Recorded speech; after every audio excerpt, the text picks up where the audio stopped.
¿De qué manera, en países en los que se ha optado por un sistema de parlamentarismo racionalizado que ha debilitado al Parlamento frente al Ejecutivo, la propuesta de descentralización brinda oportunidades de control normativo a minorías y abre las puertas hacia un pluralismo normativo?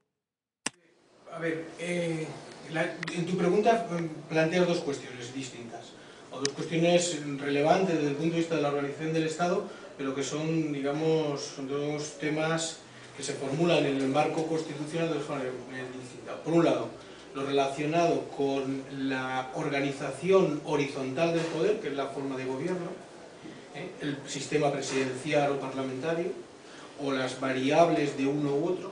Y por otro lado planteas la organización vertical del poder, que es la estructura territorial, la organización territorial del Estado. Es verdad que tienen que ver, tanto lo relacionado con la estructura, con la organización vertical, como la organización horizontal del poder tienen en algunas ocasiones bastantes cuestiones que ver. De todas maneras, yo creo que es conveniente no mezclarlo todo, ¿no? para tener un cierto orden, ¿no?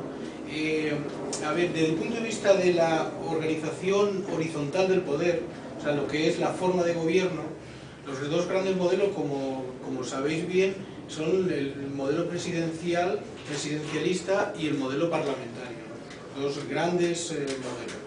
El modelo presidencialista es un modelo que tiene su desarrollo en el ámbito del continente europeo por influencia del modelo británico y por extensión del modelo británico, ¿no? Y en el modelo parlamentario, perdón. Y el modelo presidencialista es un modelo que se desarrolla a partir de la cultura política norteamericana, de los Estados Unidos de Norteamérica, ¿no?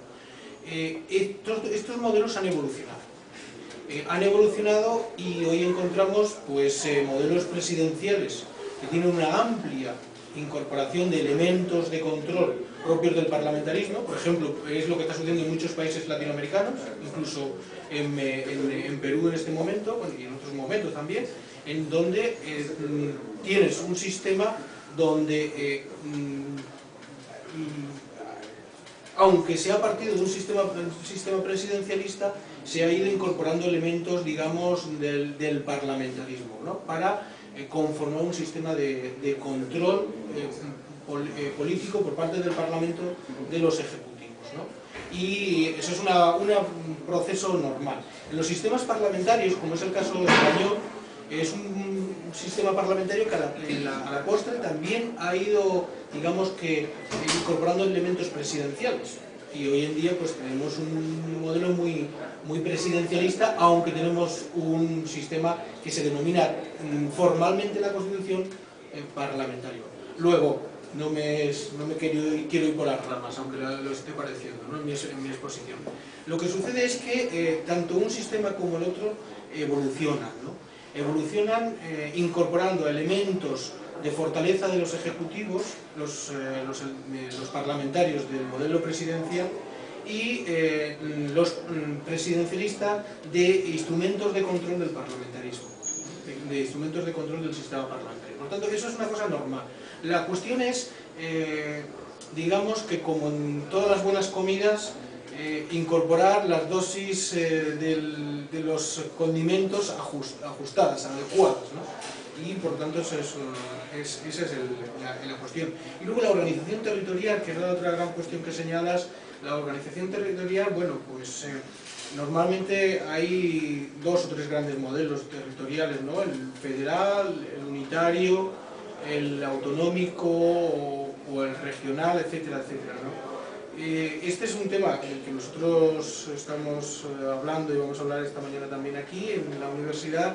Es un tema que también, bueno, pues la conformación del modelo está en función de la circunstancia, de la realidad política de cada país. O sea que evidentemente que hay una tradición, puede haber una tradición que determina el modelo. Por ejemplo, el modelo federal es el resultado de la voluntad política del constituyente norteamericano de 1787, ¿no?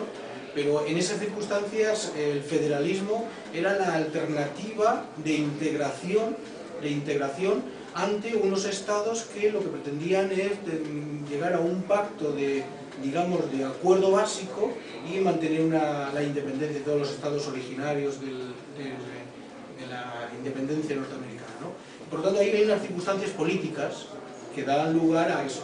En el caso español, el estado de las autonomías es el resultado de la vocación de autogobierno de unos territorios, partes del territorio español, ¿no? Y que la Constitución tiene esa intención de dar salida o solucionar ese problema, ¿no? Ahora bien, yo siempre digo en estos temas que hay que ser precavido, porque la cuestión territorial es una cuestión políticamente, puede ser una bomba de relojería, la estructura territorial del Estado. O sea, si no se construye un modelo territorial que sea ajustado a la realidad política del país, se pueden generar problemas a medio plazo considerables, ¿no? Por ejemplo, pues un Estado que no ha tenido problema de nacionalismo, como puede ser el caso de Perú, pues bueno, si no se construye un modelo que funcione bien, puede tenerlo a medio plazo. En el caso de España y la Unión Europea, ¿cómo se ha relacionado el proceso en el cual las comunidades autónomas cuentan con instrumentos verticales de control del poder a la hora de tener que interactuar con la formulación de políticas supranacionales como las de la Unión Europea? Bueno, te felicito por la pregunta, porque es una pregunta muy bien pensada, ¿no? Ese es uno de los grandes problemas que, que existen ahora mismo en España y en muchos otros países de la Unión Europea, ¿no?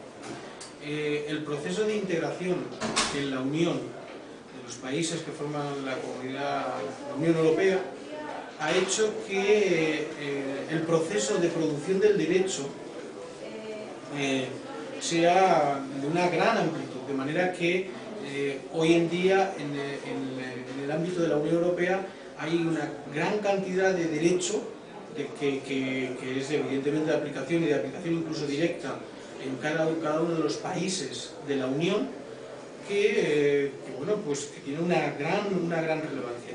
Y claro, la producción del derecho comunitario plantea un doble problema. Primero, plantea un problema de aplicación. Cómo se produce la aplicación de ese derecho, cómo se integra en el ordenamiento jurídico del Estado, de los Estados, y cómo se desarrolla, ¿no? Y hay otro problema que es el problema del proceso de producción de ese derecho. Ese derecho de la Unión Europea lo produce las instituciones de la Unión, el Parlamento, la Comisión, las instituciones de la Unión.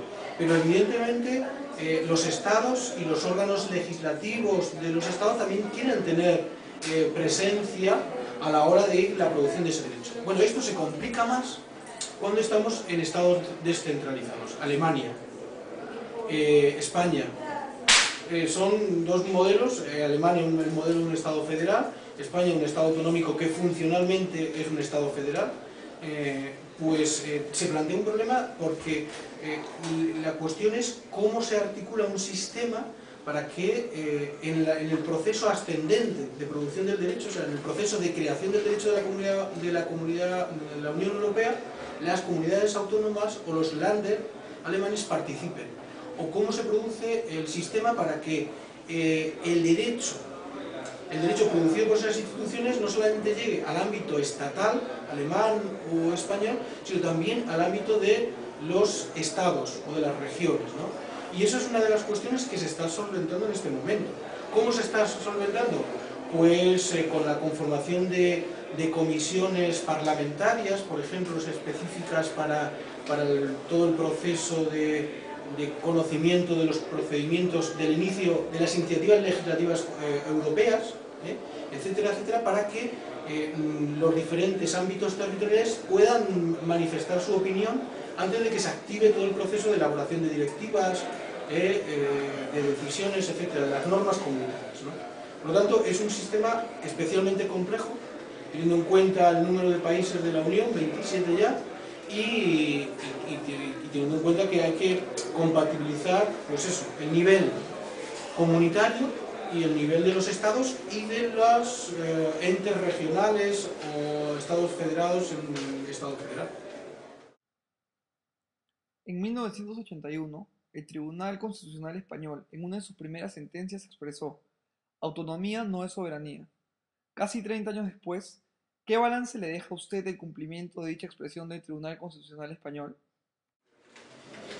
Haces referencia a una famosa sentencia que en España es conocida como la sentencia de la LOAPA, de la Ley Orgánica de Armonización del Régimen Autonómico, que fue fruto, esa sentencia, brevemente, muy brevemente, esa sentencia fue fruto del recurso de inconstitucionalidad a una ley que aprobó el gobierno entonces de la Unión de Centro Democrático, de acuerdo con el Partido Socialista Obrero Español, o sea que era el partido mayoritario de la oposición, se pusieron de acuerdo para elaborar una norma que armonizase el proceso de descentralización española. En España, una vez aprobada la Constitución en el 78, se activó todo el proceso de elaboración de los estatutos de autonomía y de descentralización territorial del Estado. Eso se hizo aproximadamente en 3 años, 4, más o menos, hasta el 83, 84. Pero una vez que se puso en marcha en el 79 y en el 80, se puso en marcha los primeros estatutos, la aprobación de los primeros estatutos, empezó a comprobar el poder estatal que había un problema de, digamos, de unidad en el modelo, ¿no? Que la diversidad podía ser tan grande que el sistema territorial se podía, digamos, que ir de las manos. Y el gobierno, junto con el partido mayoritario de la oposición, decidieron hacer una ley, la LOAPA, de armonización, para armonizar cómo los territorios iban a conformar la autonomía, iban a ceder a la autonomía. El Tribunal Constitucional, en esa sentencia a la que tú haces referencia, declara inconstitucional esa ley, o parte de esa ley, porque la Constitución española dice que el modelo territorial debe ser abierto y dispositivo. Lo de la apertura y la disposición quiere decir más o menos, no me puedo extender mucho, que tiene que quedar a disposición de los territorios, ¿no? Y entonces, como la ley lo que hacía era marcar las reglas de juego, pues digamos que cerraba más de lo que la Constitución establecía, ¿no? Y el Tribunal Constitucional ahí dijo, primero, que esa ley era inconstitucional cuando armonizaba eso, pero sí que entraba también a definir, digamos, los criterios básicos que establece el artículo 2 de la Constitución en cuanto a la organización territorial, que es el tema de la unidad de España, patria común e indivisible de todos los españoles, y ahí dice que autonomía no es soberanía, que es una obviedad, pero que está bien señalarlo. O sea, que cuando se articula un modelo territorial autónomo, aunque sea autonomía política, no administrativa, autonomía política, eso no quiere decir que sea un proceso de, digamos, de independencia de esos territorios, sino que la autonomía se define por la integración, un ente autónomo se define por la integración en un ente superior, que es el Estado, y después de decir eso, dice también que se reconoce la autonomía de las nacionalidades y las regiones, ¿no? Y después dice que esa autonomía ha de ser de acuerdo con criterios de solidaridad e igualdad entre todos los territorios. Luego, ¿a qué conclusión se puede llegar con todo esto? Pues, bueno, pues que ahí ya el Tribunal Constitucional definía la apertura del sistema autonómico español, pero definía también unas líneas rojas que no podían ser sobrepasados por los territorios a la hora de acceder a la autonomía, ¿no? Que es una de las cuestiones que hoy en día nos planteamos después de 30 años los españoles, ¿no? Cómo el proceso de descentralización ha llegado a un nivel tan elevado que hoy en día nos cuestionamos si las líneas rojas para mantener la autonomía dentro de la unidad no se están sobrepasando, no se pueden sobrepasar. Y eso evidentemente puede generar un problema político y un problema, digamos, de unidad constitucional.